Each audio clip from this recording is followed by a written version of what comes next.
Então, estamos começando mais um programa na Fita do Tempo, e eu saúdo você que está nos ouvindo, está nos assistindo com o meu tradicional bom dia, boa tarde, boa noite. Afinal, eu não sei a que horas você vai estar assistindo ou ouvindo esse programa. E estamos começando mais um programa na Fita do Tempo, como eu já disse, e temos o prazer de receber nesse encontro o reverendo Adenilson Soares de Moura, nosso irmão pastor presbiteriano, pastor na nona igreja presbiteriana de Volta Redonda, é casado com a Marcela, é pai da Adassa, de 9 anos, e do Azaf, de 2 anos. Nosso irmão é bacharel em teologia pelo Seminário de José Manuel da Conceição, em São Paulo, é mestre em ciências da religião pelo Mackenzie e doutor em educação, arte e história da cultura pelo Mackenzie. Pelo que a gente conversou, acabou de defender, formou-se agora, terminou agora o seu doutorado. Ele também é professor no seminário Simonton, no Rio de Janeiro, então é um irmão que nós temos a honra de receber nesse programa. Eu já fiz pessoalmente, mas faço agora em público. Agradeço a ele por aceitar o convite. Ele foi indicado por um irmão muito querido, o Rodrigo, com quem eu trabalho no sistema Mackenzie de ensino. E assim que eu fiz o contato, ele prontamente aceitou participar do programa, pelo que eu sou muito grato. Hoje eu vou estar com essa tosse chata. Infelizmente, estou me curando dela. E o programa de hoje é sobre algo bem legal. A gente tem feito recentemente alguns programas sobre essa temática, porque, pastor, é assim, aqui no programa, aqui nesse canal, nós temos 2 tipos de programa. Temos um programa com um tema, já foi, por exemplo, a história constitucional da IPB, história da música na época da Reforma Protestante, ou história do culto, melhor dizendo, história da música evangélica brasileira nos anos 60, 70, mas também existem os programas de história regional do presbiterianismo, quando a gente estuda o início da Igreja Presbiteriana do Brasil, em uma cidade ou região. E hoje é um desses programas de história regional. Nós vamos aprender sobre o presbiterianismo no leste de Minas Gerais.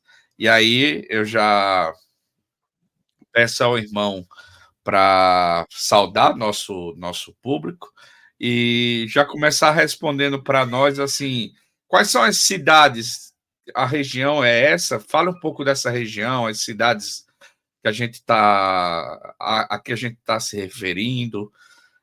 Tente localizar um pouco aquele que está nos ouvindo e está sem o mapa, para ver se ele consegue se localizar no nosso mapa, pelo menos mental. Então, seja bem-vindo, reverendo. Obrigado, reverendo. Boa tarde, bom dia, boa noite, né? Como o reverendo disse aí. Para nós é um prazer receber esse convite. Que Deus continue abençoando o irmão nesse trabalho tão exemplar, né? Até mesmo para a história da Igreja Presbiteriana. E agradeço também ao nosso amigo Rodrigo pela indicação. E nós podemos transmitir essa história e eternizar também em meios da nossa internet, e saber que essa mensagem, em saber que essa história ela vai chegar a lugares que muitas vezes um livro não consegue chegar, ou até mesmo a nossa fala, né, pessoal não consegue chegar, mas pela internet nós conseguimos eternizar, então, essa história. Agradeço aí aos ouvintes também, que Deus esteja abençoando a cada um e que também essa história venha estimular as pessoas a saberem mais da sua região, a saber mais da história também nacional, a saber mais dos primórdios que chegaram ao Brasil. Isso é de extrema importância para a nossa continuidade como Igreja Presbiteriana do Brasil. A, a, a cidade a qual eu fui pesquisar, essa cidade é a cidade do meu pai. O meu pai, ele nasceu em Presidente Soares, que atualmente se chama Alto Jequitibá, em Minas Gerais. Ele veio para Volta Redonda com 19 anos de idade, e aqui, então, ele pôde se casar, e eu nasci aqui em Volta Redonda, tenho mais um irmão também. A cidade de Aljequitibá, ela fica ali no leste de Minas, próximo a Manhuaçu, próximo a Carangola, próximo a Itaperuna, que também pertence ali ao Rio de Janeiro. Então, ela fica também ali situada próxima à BR-262, que é a descida ali para Espírito Santo, descida ali para Vitória. É uma cidade histórica, é uma cidade em que nós veremos aqui, onde foi constituída a primeira, né? A primeira foi promulgada a primeira Constituição da Igreja Presbiteriana do Brasil em 1950. Então, é uma cidade conhecida no sentido da história, ela pôde também influenciar outras regiões, e só para localizar aí também, ela fica próximo ao Pico da Bandeira, que pelo lado de Minas Gerais está em Alto Caparaó. E pelo lado de Espírito Santo, fica também em outra cidade chamada Caparaó. Isso aí, reverendo. Então, a região fica na fronteira com o Espírito Santo já. Isso aí, fronteira com o Espírito Santo. E perto da divisa do Rio, não. A divisa do Rio fica mais ou menos a 2 horas de Alto Jequitibá, que é próxima a Muriaé, que é Minas Gerais, que faz divisa com Itaperuna. Legal, dá para a gente então ter uma noção. E sua pesquisa de mestrado foi sobre o presbiterianismo nessa região? Isso. Do doutorado foi outra coisa? O doutorado, eu aproveitei as imagens dessa pesquisa e contei uma história através das imagens. Então, eu pude aproveitar todas as fotos que eu tirei nos museus, nas escolas, das atas também, das igrejas, e eu pude, então, fazer uma narrativa verbo-visual sobre religião e sociedade. Eu não perdi, né, o rumo da história, eu aproveitei as imagens e educação, arte, história da cultura. Eu fiz o nome, né, o tema do meu doutorado é esse: uma narrativa verbo-visual sobre sociedade e religião. Ah, que interessante. E, pastor, uma coisa que a gente tem percebido no início do presbiterianismo ao redor do Brasil é o papel dos comportores.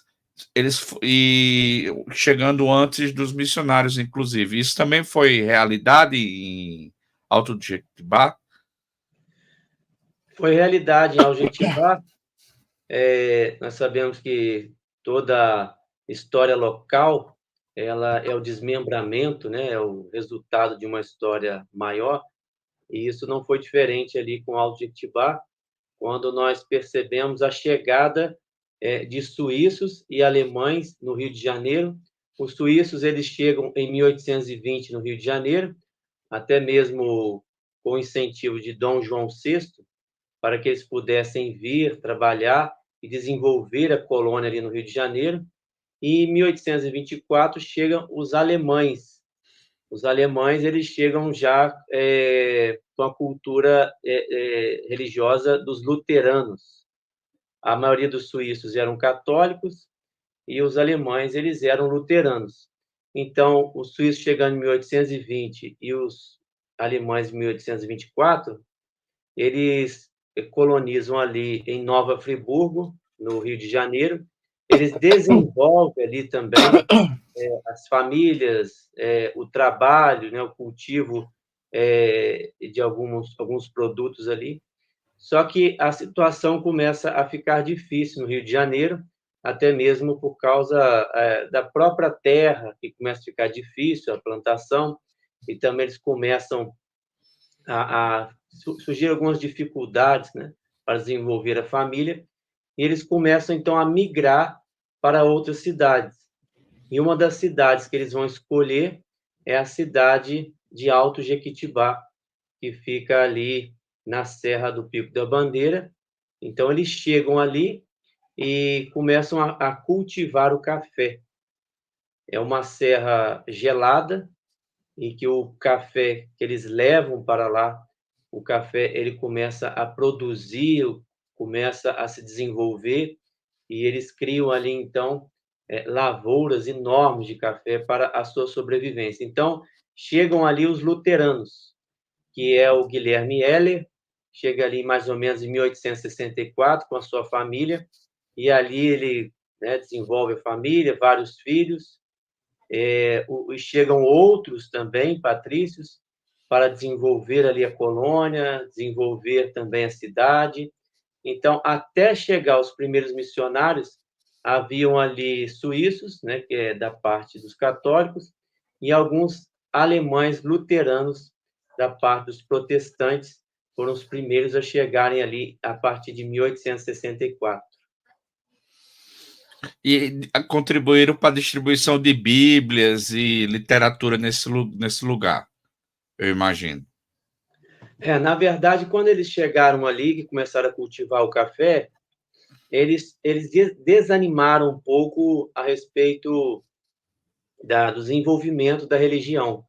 Então, esqueceram um pouco de passar para a próxima geração a questão da religiosidade, do luteranismo, do ensino, né, da palavra.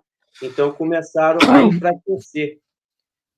Então, aí foi que a Igreja Católica começou, então, a chamar, né, essas pessoas, até mesmo para fazerem seus registros pela Igreja Católica. Um filho que nascia fazia o seu registro na Igreja Católica. Naquela época, também, os padres que poderiam fazer o casamento, né, do efeito civil. Então, com o desânimo desses luteranos e também com essa possibilidade, né, de ter o registro pela Igreja Católica, esses protestantes começam a enfraquecer naquela região a partir ali de 1880, 1890, e é nessa ocasião, então, que um dos filhos de Guilherme Heller, chamado Henrique Heller, ele tem um despertamento de convidar pastores de outras regiões para chegarem até Alto Jequitibá, tentando o fortalecimento e a revitalização dos protestantes ali naquele lugar. E é nesse contexto que chegam os presbiterianos, eu imagino. O primeiro pastor que ele vai convidar é o pastor Salomão Ginsburg. Esse pastor, ele é um dos pastores que é autor de alguns hinos, até mesmo que compõem o nosso inário. Um dos hinos é Maravilhas Divinas, Sempre Vencendo, Aceitai a Salvação, que estão no nosso inário. Então, o primeiro pastor que ele chama em 1896 é Salomão Ginsburg. É um pastor batista. Henrique Heller ele não consegue encontrar um pastor luterano, então ele vai até o Rio de Janeiro e consegue convidar o pastor Salomão Ginsburg. Como que ele vai até o Rio de Janeiro? É até bom lembrar que aquela ferrovia Leopoldina, que sai de Leopoldina, Rio de Janeiro, ela vai até Carangola, que é próximo a Alto Jequitibá. Então, eles faziam uma viagem a cavalo até Carangola e chegava lá e pegava o trem até Leopoldina, e nessa região do Rio de Janeiro ele consegue o pastor Salomão Ginsburg. O pastor Salomão Ginsburg ele tem algumas dificuldades quando ele vai começar a batizar os novos na fé e até mesmo as crianças. Então, eles não aceitam muito a forma de batismo e reclamam, né, com Henrique Heller para que ele consiga outro pastor. Então, ele volta ao Rio de Janeiro e consegue convidar para motivar os protestantes ali em Jequitibá o reverendo John Kyler, que aí já é mais conhecido da nossa área. Ele compõe ali também um seminário no Rio de Janeiro, que logo mais o seminário vai para Campinas. Então, ele chega, o reverendo John Kyle, ele chega em Alto Jequitibá em 1897, e ele consegue entusiasmar os protestantes que estão ali, até mesmo a construir um templo em 15 de outubro de 1897, que é denominado Casa de Oração, ou a Igreja de Henrique Heller. Então, com o crescimento dos membros, o John Kyle ele promete enviar um pastor para a região. Então, ele vai até o seminário e ele percebe que alguns formandos já tinham campo, e ele consegue um seminarista de primeiro ano ou segundo ano, que se chama Matatias Gomes dos Santos. E esse reverendo Matatias Gomes dos Santos, ele se empolga com o chamado para pastorear em Alto Jequitibá, e ele, então, se compromete, após a sua formatura e a sua ordenação, a estar no campo em Alto Jequitibá. Ele chega em Alto Jequitibá em 1901. Ele chega em 1901, sendo designado pelo presbitério do Rio de Janeiro a compor ali, então, a organizar a igreja. Ele faz o trabalho missionário, não só em Alto Jequitibá, mas ele faz o trabalho missionário também em Manhumirim, que é uma cidade vizinha, em Manhuaçu, em Santa Margarida, em Caparaó, Alto Caparaó. Ele vai até Espírito Santo, ele vai até Itaperuna. Então, ele faz ali um trabalho realmente missionário. A igreja começa, então, né, a crescer, os membros começam, então, a crescer, e em 9 de março de 1902 é organizado a Igreja Presbiteriana de Alto Jequitibá, a primeira igreja presbiteriana no leste de Minas. Legal. E essas outras igrejas foram para frente? Esses outros pontos de pregação foram para frente? Aí, logo após a organização da Igreja Presbiteriana em Alto Jequitibá, começa, então, a gerar algumas filhas, que é a Igreja Presbiteriana de Manhuaçu, a Igreja Presbiteriana em Santa Margarida. Começa a surgir outros templos também em Alto Jequitibá, em outros distritos também próximo, em Alegre, Espírito Santo, Iuna, Espírito Santo. Então, a igreja começa, então, a gerar filhas, né, naquela região ali, em outros pastorados também, não só sob a responsabilidade do reverendo Matatias Gomes dos Santos, mas também através de sucessores, né, que chegaram após o seu mandato ali. Estou procurando aqui na internet a população de Alto Jequitibá, 8.300 e poucos habitantes, né? Isso aí. E a igreja, quando ela começa, meu irmão, ela começou com um público formado basicamente por luteranos ou ex-luteranos. Luteranos, ex-luteranos, né? E até mesmo quando ela é organizada, há necessidade dessa transferência, porque eles pertenciam à Igreja Luterana em Nova Friburgo, no Rio de Janeiro. Então, há necessidade de até mesmo pedir uma espécie de transferência.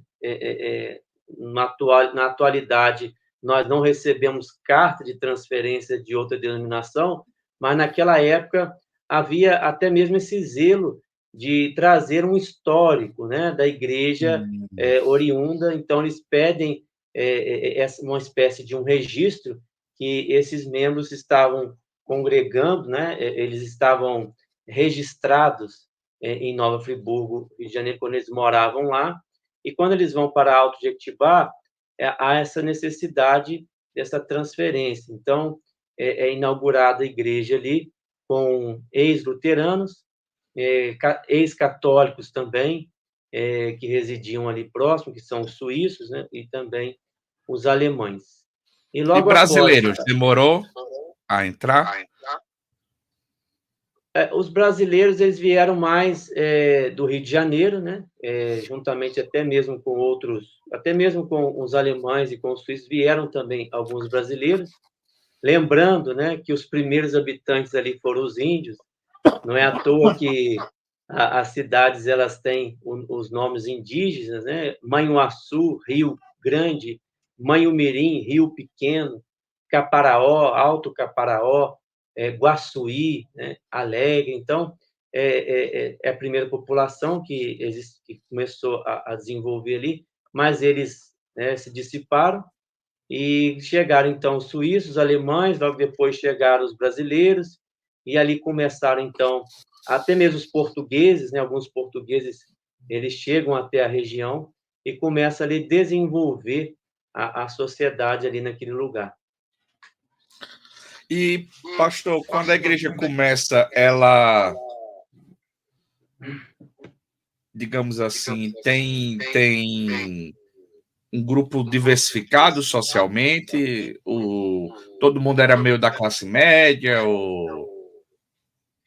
Quando ela começa com pessoas, são os agricultores, vamos dizer assim, os agricultores da região, são os seus empregados, são pessoas que viviam realmente do café, né? Então, eles chegam ali, mais ou menos, aí, na classe baixa, né, tentando desenvolver o café. Havia alguns fazendeiros, até mesmo os fazendeiros que doam terras, né, para a igreja, para que a igreja pudesse também desenvolver, construir outros templos. Então, havia ali no início fazendeiros e trabalhadores, né, alguns agricultores, que puderam desenvolver ali a membresia da igreja, e também com a chegada de outros pastores, eles puderam também trazer mais pessoas, né, de outras regiões, até mesmo nós vamos falar em algum momento, quando começa, então, a escola evangélica, que ela se transforma ali também num dormitório para as pessoas que vêm de longe. Então, começam a chegar mais pessoas de outras regiões ali naquele lugar. Já pode falar da escola. Então, logo após a saída do reverendo Matatias Gomes dos Santos, o mandato dele é de 1902 a 1908, chega então à região o reverendo Aníbal Nora, com sua esposa Constância Nora. O seu mandato vai durar aí de 1908 a 1928. Ele chega, ele constrói um templo maior para abrigar o maior número de membros. Na sua chegada ali também, logo após chega a estrada de ferro Leopoldina, na nova estação Alto Jequitibá. Ele também inaugura uma banda musical, e aí, então, que a sua esposa, a dona Constância Nora, ela enxerga ali uma necessidade de fundar uma escola. A dona Constância Nora, ela observa, né, algumas crianças filhos dos colonos, filhos de pessoas que estavam ali naquela região, que necessitavam de uma educação, necessitava de uma alfabetização.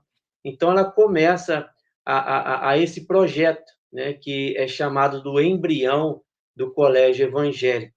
Então, muitas crianças começam a procurar, ela começa também a convidar outras professoras para ajudar nessa educação, e este colégio, então, ele vai se desenvolver ali na região, ele vai aumentar também o número de alunos, ele vai se transformar em internato, porque muitos alunos chegavam de outras regiões, do Rio de Janeiro, de Espírito Santo, para estudar ali. Então, ele se transforma também no internato, onde poderia abrigar o maior número de estudantes. Então, essa escola ela vai se destacar em vários períodos, em vários momentos, até mesmo há uma reportagem de um jornal local dizendo da seguinte forma: Alto Jequitibá, a cidade é totalmente educada, totalmente alfabetizada, que eles conseguem realmente educar toda a população daquele lugar. Então, a escola ela cresceu, ela desenvolveu, ela se destacou também no atletismo, ela se destacou também na fanfarra do dia do 7 de setembro, né, que é também uma festa muito tradicional naquele lugar. Então, essa escola ela pôde, vamos dizer, angariar, né, até novos membros para a igreja, né? E ela existe ainda?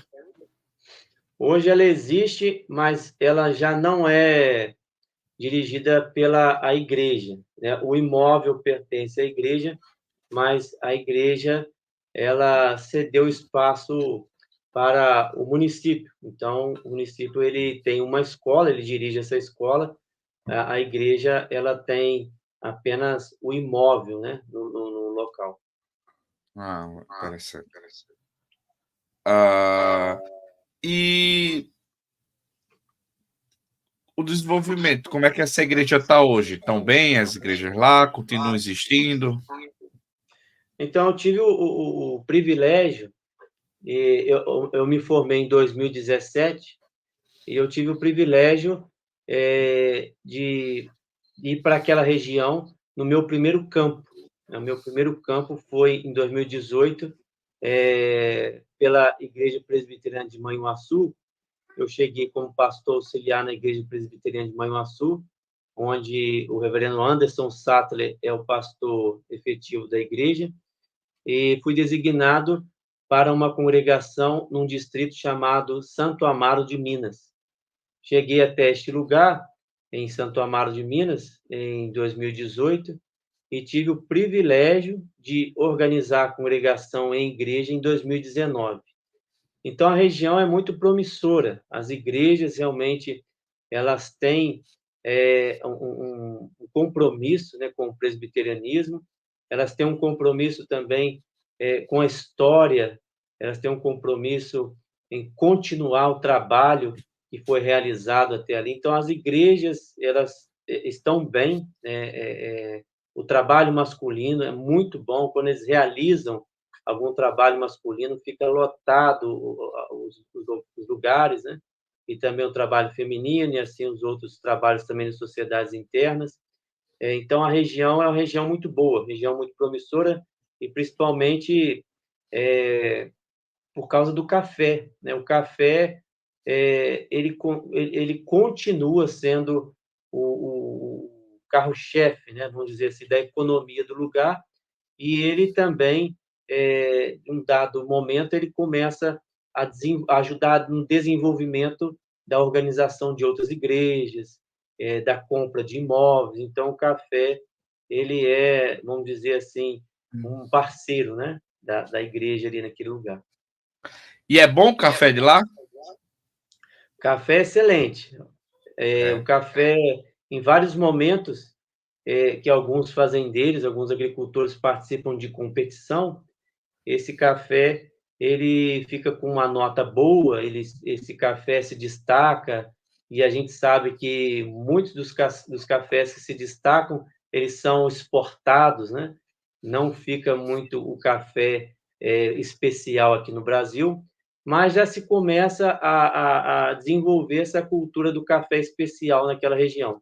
Sei que em outros estados o café tem sido mais consumido, né? O café especial, o café, tem mesmo café orgânico e outros tipos de cafés, mas naquela região ainda há o costume, né, de pegar o café, passar no coador de pano e colocar bastante açúcar.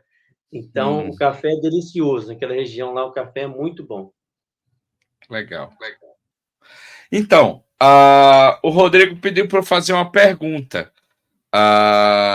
Se é pênalti ou se é falta? Que história é essa? Mas esse Rodrigo, ele não desiste.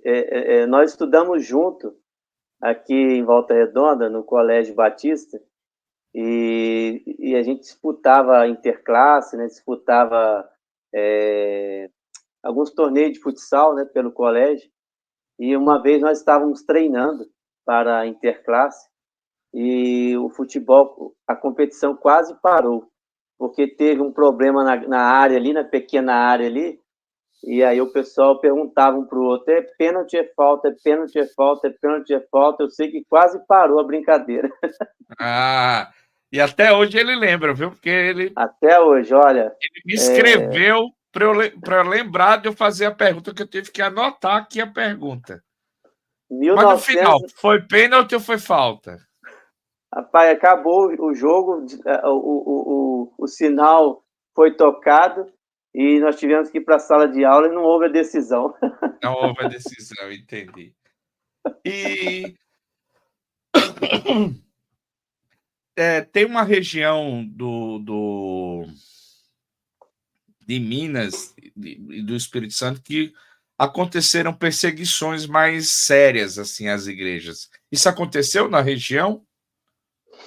Aconteceu quando o presbiterianismo ele chega em Alto Jequitibá, que ele começa a desenvolver, ele começa a até mesmo plantar igreja em outros locais, há uma competição, né? Não uma perseguição explícita, mas há uma competição, até mesmo com a Igreja Católica de Manhumirim, que é uma cidade vizinha. Ali vai chegar o padre Júlio Maria, ele começa, então, a expandir também o catolicismo na região, ele constrói escolas, ele constrói seminários, e ele começa, então, a ter essa disputa com a igreja presbiteriana, e a igreja presbiteriana ela não consegue se desenvolver ali na cidade de Manhumirim. Ela é organizada, mas ela não fica tão forte como a igreja presbiteriana em Alto Jequitibá e a igreja presbiteriana em Manhuaçu. Então, há uma disputa, né? Não uma competição assim em questão de perseguição, Sim, mas há uma entendi. disputa, há algumas coisas que começam a acontecer nos bastidores, mas não há uma perseguição assim explícita, né? Aberto, entendi. Isso E aí. pastor, quem é um pouquinho prestando um pouco mais tempo e atento aos documentos da igreja já ouviu falar em Alto Jequitibá. Por quê? Então, Alto Jequitibá é uma região em que o presbiterianismo ele pôde se desenvolver e se expandir para outros locais, até mesmo para o interior do Rio de Janeiro, até mesmo para o Espírito Santo. Ali também chega outros pastores que puderam contribuir com o desenvolvimento tanto da educação quanto também da própria igreja. Nós vamos lembrar do reverendo Cícero Siqueira, quando ele chega naquela região, juntamente também com a sua esposa, ele começa, então, a trazer, né, vamos dizer assim, um material, né, diferente para a região. Ele começa a desenvolver melhor também a educação, e ali acontece, então, a reunião do Supremo Concílio, onde a reunião do Supremo Concílio vai promulgar a primeira Constituição da Igreja Presbiteriana do Brasil.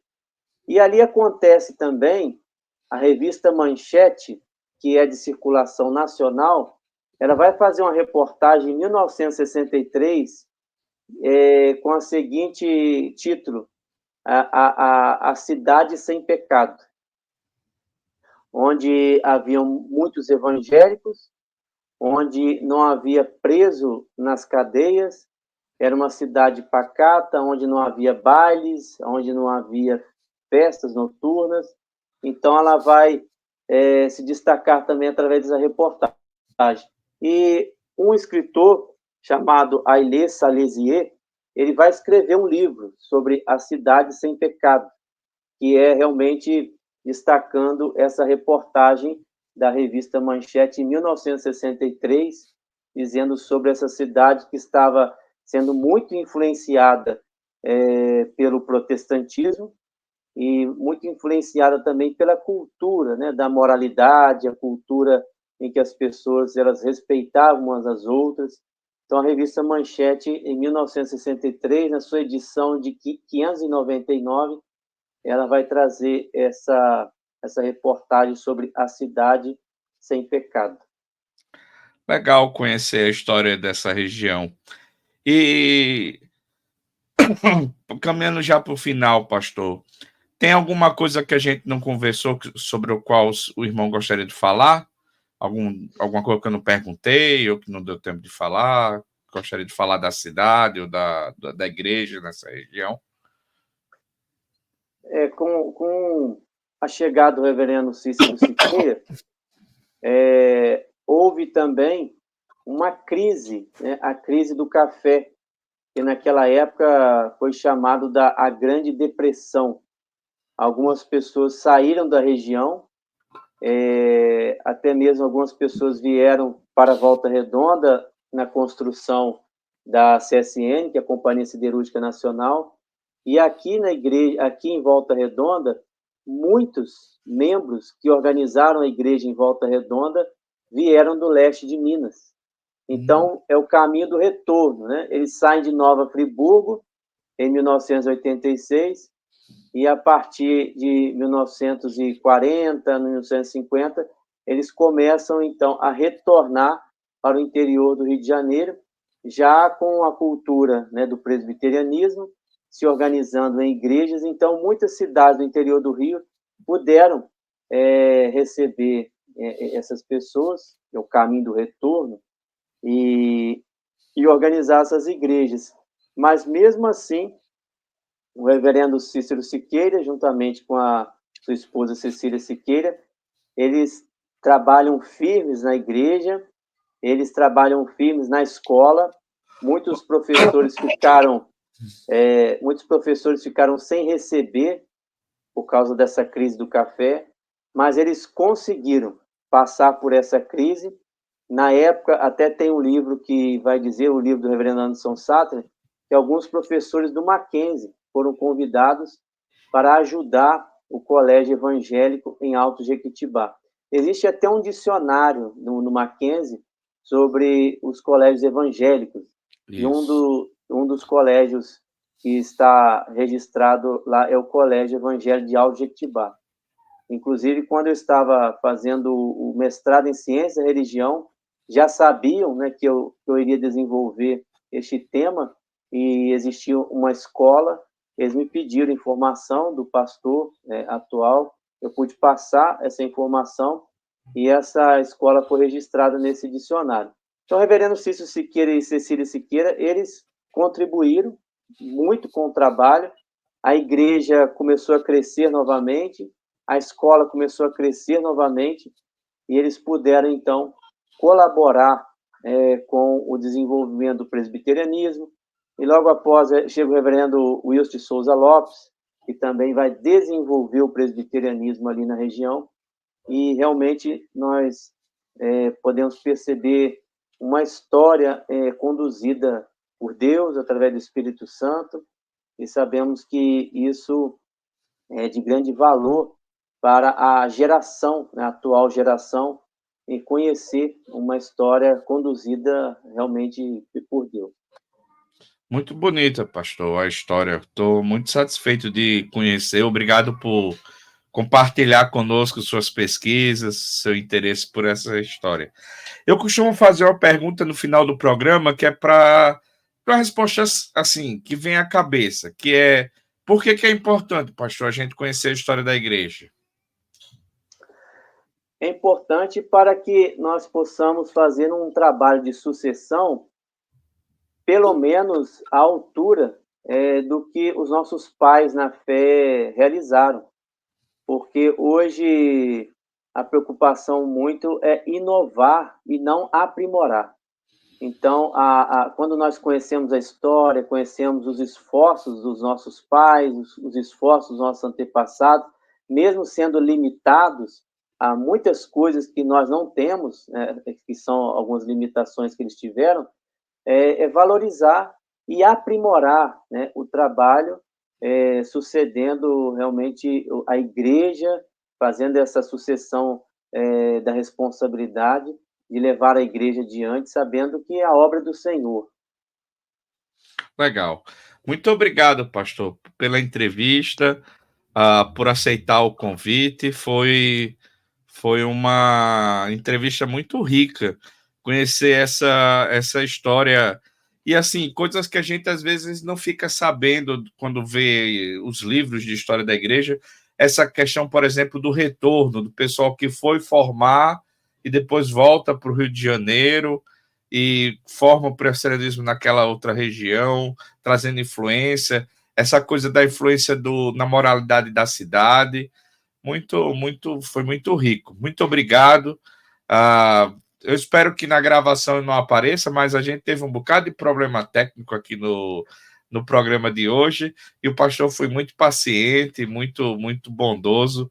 Muito obrigado. Eu vou fazer as edições, espero que nada disso apareça. Mas muito obrigado. Eu peço que o senhor se despeça do público. Bom, reverendo, foi um prazer participar desse programa. Que Deus continue abençoando aí a sua vida nessa iniciativa aí que realmente é relevante para a geração atual em conseguir, né, muitas vezes captar o que as pessoas no passado fizeram. Agradeço também o nosso amigo Rodrigo, agradeço aí também aos ouvintes, que Deus continue sustentando, fortalecendo as nossas convicções, para que possamos continuar registrando essa história, né, através das nossas vidas. Amém. Então, até logo, você que nos assiste, que Deus nos abençoe e até o próximo programa.